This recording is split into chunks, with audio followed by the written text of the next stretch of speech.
goodness of the Lord, the love that He shows.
This is the day that the Lord has made. We will rejoice and be glad in it. It's the second opportunity in October for us to come together as a church family here at the Live Oak AME Church of Vance, South Carolina. Come on in and let's worship a God who woke us up this morning. Let us worship Him in spirit and in truth. It's Pastor's Appreciation Sunday here at Live Oak. You are welcome in this virtual space.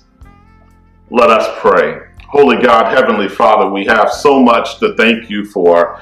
We thank you, God, for being good to us. We thank you, God, for being God for us. We thank you, God, for fighting our battles, for coming in and making the devil behave. Thank you, Father, for another opportunity to worship. We praise your name, O God, for leadership. We Praise your name, O God, for the pastoral leadership of the Live Oak AME Church, for Reverend Frederick Allen Wilson, for Lady Tanessa Bell Wilson. We praise your name, God, for their children. And we praise your name, God, for each officer, each member, each friend of Live Oak who have come together this day to celebrate a leader. We thank you, God, for his sacrifice. We thank you, God, for his efforts. We thank you, God, for his prayers. We thank you, God, for his kindness. We thank you, God, for his compassion. Now, God, be with us as we attempt to worship you. Forgive us of our many sins. Bless us, keep us, deliver us, watch over us, holy God, is our prayer. In Jesus' name, amen.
Direct your prayerful attention to 1 Samuel chapter 16, verse 7. 1 Samuel chapter 16, verse 7. And there we find these words. But the Lord said to Samuel, do not consider his appearance or his height, for I have rejected him. The Lord does not look at the things that people look at. People look at the outward appearance, but the Lord looks at the heart. Man looks at the outside, but God looks at the heart. Live Oak family, as we celebrate a spiritual leader, as we celebrate a spiritual friend, allow us to reflect on this thought for just a few minutes. It's what's inside that counts. It is what is inside that counts. My wife and I bought a house back here last December, and every time we go to the grocery store when we were looking for a house, we'd pick up a real estate book on our way out of the grocery store. I had some downtime when I picked up one of those books and I made it back to the office from lunch. I was flipping through the book, and it was showing all of the real estate listings in Orangeburg, where we live now. I noticed a beautiful brick home, and that brick home was in a good part of town, had good schools for the babies. This home had 3,000 square feet. It had 4 bedrooms, and it had 3 bathrooms. That caught my eye. The brick caught my eye. The way the bathrooms were laid out caught my eye.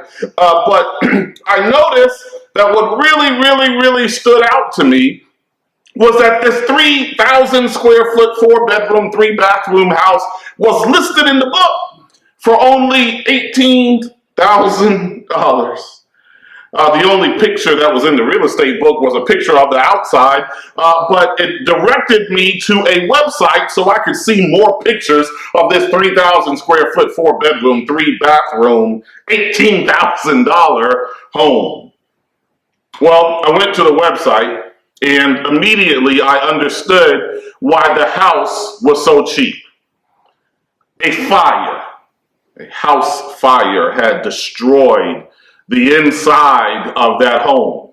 When I looked on the website, all of the house's walls were black. Insulation had come down from the ceiling. The supporting wooden beams of the house were exposed, and you could tell, even through the pictures, that the house had smoke damage. You could tell, even through the pictures, that the house had wind damage, the house had water damage. You could tell, even looking at the pictures, that all that was left of the house was a shell. It was a very nice looking 4 bedroom, 3 bathroom, 3,000 square foot empty shell. And I realized then why the house was $18,000. Because whomever was going to purchase that house, they'd have to tear it all down and start all over again. It took me about 2 minutes. Live Oak, to realize that this is the world that we live in. You and I, sisters and brothers, we live in a surface world. We live in a world where we make snap judgments based off of how things look on the outside. We spend good time and we thump fruit in the produce department. We smell fruit in the produce department. We evaluate vegetables in the produce department. And even though we leave Piggly Wiggly with the best looking, the biggest, and the firmest piece of produce, we can get home and be disappointed that it is not as sweet on the inside as it looked on the outside. A couple of years ago, we were in Florence for post-conference, back when we could come together under one roof. And my friend tossed me the key to his Mercedes-Benz SUV. Oh, I was happy, Live Oak. Truth be told, if I'm telling the truth, I skipped all the way to the parking lot because my friend tossed me the keys. I had to go and do an errand in his Mercedes-Benz SUV. I jumped in the car, I turned the key, I hit the gas, and immediately I saw that Mercedes-Benz needed an oil change. It needed a tune-up. It needed a transmission flush, and it shook every time I tried to stop. Live Oak, as pretty as that truck looked on the outside, the Honda Accord that I drive was a better ride than that Mercedes-Benz SUV. We live in a surface world. We live in a world that if it looks good, we live in a world that if it shines right, we live in a world that if it's polished, then we want it. We live in a world where money is valued over morals. Finances are valued over faith. And quantity is valued over quality.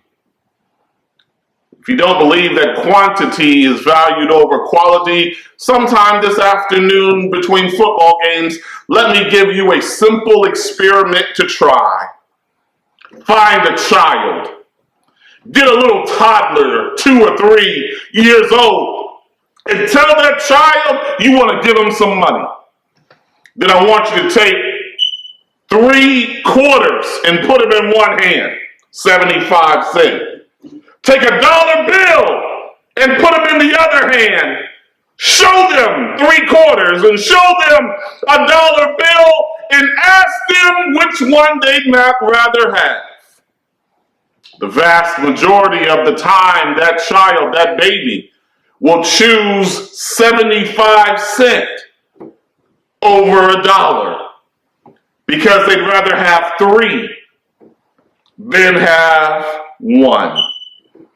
We live, Live Oak, in a surface world. We live in a world that has so much, but still wants more. We live in a world that would rather talk about it than be about it. We live in a world that spends so much time looking good, but not enough time being good. Just take a look around, Live Oak. Some of our value systems are all messed up. We want to drive all of our money in a vehicle. We want to wear all of our money on our backsides. We want to flash all of our money from our pocket. But if anyone ever asks us where we will be or who we will be in the next 5 years, we have absolutely no idea. This surface world has made us live only for today and give no thought for tomorrow. And when we open our Bibles today, we see that the way that we are living is nothing new. The Bible tells us today that it was time to choose the next king of Israel. The Bible says that God sent Samuel down to Jesse's house because he was assured the next king of Israel would come from one of Jesse's sons.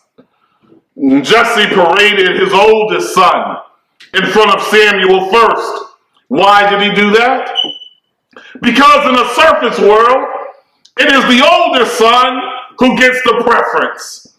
But Samuel had to let Jesse know God did not choose the oldest. And so when Jesse saw that God had not chosen the oldest, Jesse then brings the tallest son out.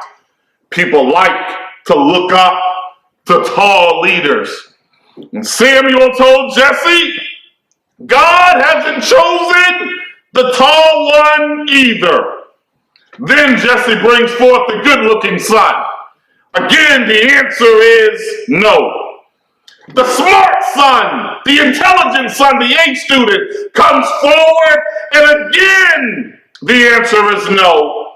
The creative son comes forward, and he got to know. Then the artistic son came forward, and he got to know. It wasn't long, Live Oak, until all of Jesse's sons had stood before Samuel. And each son that Jesse brought forward had been rejected as king of Israel. Samuel was forced to ask Jesse, do you have any more sons? Jesse had to admit, I still have one more son, but that boy is out tending sheep in the field. David was out tending sheep because Jesse thought that his baby boy stood absolutely, positively no chance of being the next king of Israel. So Jesse had to tell Samuel, David's in the field because I didn't think David was good enough. David is in the field because I didn't think David was smart enough. David is in the field because I did not think David was talented enough to be the next king of Israel. Jesse had to admit to Samuel, yeah, I judged David on the surface. I looked at David's outside. And because the world didn't think that David would be a good king, and because society didn't think that David would be a good king, because the power structure didn't think that David would be a good king, and because not even David's daddy thought that David would be a good king, Jesse made a decision on the surface that David shouldn't even be in the house. He made a decision that David wasn't good enough. So he sent him out to the field because he needed to be away and there was no chance that he would be king. Sisters and brothers, I want you to know that before Samuel anointed David to be the next king of Israel, Samuel had to remind Jesse, who was David's daddy. Samuel had to remind Jesse the same thing I need to remind Live Oak this morning. Man looks at the outside. God looks at the heart. It is the second Sunday of October 2021. And even in these United States of America, you are still subject to being turned down from something just because of the color of your skin. Don't fret, Live Oak. God looks at the heart. Folks will try their best to put a label on you, judge you on the surface without even trying to get to know you. Be of good cheer, Live Oak. God looks at the heart. You may not even like the face that you see looking back at you in the mirror. God doesn't care what your face looks like. God looks at your heart. And so the question that you need to ask yourself this morning is not, how does my hair look? The question that you need to ask yourself is not, do I have the right makeup on? Or how does my hair look? Don't worry about if your teeth are wide enough. But the question that every dyed-in-the-wool believer needs to ask themselves when they wake up in the morning, is my heart right with God? Has it been washed in the crimson flood, cleansed and made holy, humble and lowly? Is my heart right in the sight of God? Have I done my best? Am I doing his best? And do I look like his child? Will God call my name? And one day will my God say, well done. Well, sisters and brothers, a few years ago, God was looking for a pastor. He was looking for a pastor to serve the western part of Orangeburg County. And I'm sure when the elder was looking for a pastor, folks stood up claiming to be chosen by God. Tall men stood up. Smart men stood up. Handsome men stood up. But as many folks as stood up, not all of them passed muster. Some folks got promoted, but God had his eye on a young man from Hemingway, South Carolina, because God knew he'd need a man at Live Oak that would stand up when other folks sat down. He knew that he would have to be okay with going and preaching sometimes to empty pews. He knew that he needed someone who wasn't concerned with fortune, someone who wasn't concerned with fame, someone who wasn't trying to be popular, but someone who just wanted to walk with God, to talk with God, and to seek his face. And so a few years ago, God didn't call the tallest man. He didn't call the loudest man, but he called this man named Frederick. He called him because he knew his heart. He called him because he knew that Frederick was a praying man. And there are still some folks that don't understand how Wilson got what he got, but they don't understand his prayer life.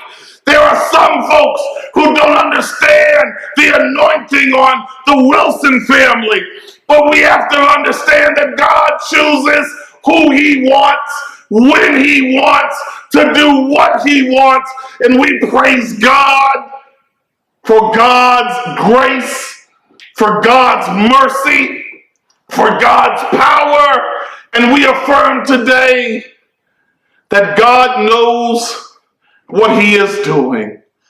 And we praise God that it doesn't matter what it looks like on the outside, that there is no private jet that takes Pastor Wilson where he has to go. There is no Cadillac yet that he gets to ride in. There is no mansion on 1,000 hills that Pastor Wilson owns yet.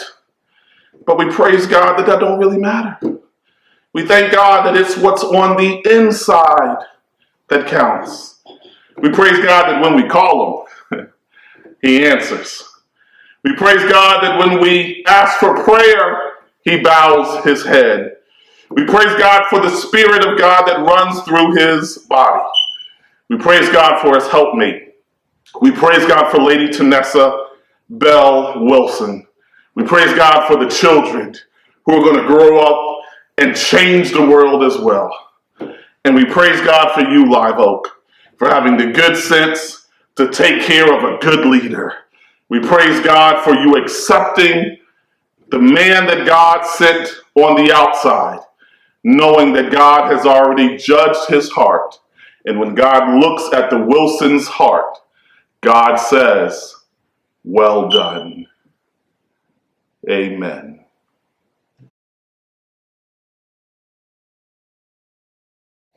Live Oak Church, this morning, I am so glad that we serve the God that we do. I'm glad that we serve a God who does not look at our outside, but instead we serve a God who looks at our hearts. We don't serve a God that runs a credit check for our salvation. We don't serve a God who looks at our resume to see if we are qualified to go to heaven. All he cares about is the status of our hearts. Live Oak, you know better than I do. How is your heart? How is the condition of your heart? Do you need to accept the free gift that God offers? Do you need a heart transplant without any surgery? Let today be the first day, not of the rest of your life, but let today be the first day of your life. I know a fine church called Live Oak, and they will accept you as one of their own. I know a very fine pastor. His name is the Reverend Frederick Allen Wilson, and I'm sure he'd love to be your pastor. And the members of the Live Oak Church would love to welcome you with open arms. If you find yourself in need of salvation, there's no aisle for you to walk down this morning. You don't need to say, excuse me, and come out of any pew. But just in case you need to fix your heart this morning, I invite you to, however you can, whenever you can, to pray this prayer of salvation with me. Lord Jesus, I believe that you died on the cross for my sins. I've done some bad things. I've gone some bad places. I've said some bad words, but I believe you died just for me. I accept your free gift as salvation for my soul. Come in to my heart, Lord Jesus. Come in today. Come in to stay. Come into my life, Lord Jesus. I give you my life for the rest of my life. In Jesus' name, amen. If you believe in your heart the Lord Jesus, if you confess with your mouth, and you believe in your heart that God raised Jesus from the dead, there's no hocus pocus. There's no magic trick, sisters and brothers. You shall be saved. Pray that prayer of salvation with me, and then get in contact with the ministry at Live Oak AME Church and watch God perform signs and wonders and miracles in your life. I won't be with you next week, but I will be praying for you. Part of the things that God wants us to do in this world is to support His church. And your phenomenal pastor has provided some creative and ingenious ways to support the ministry at Live Oak AME Church. You know that you can give to support the ministry at Live Oak through the website.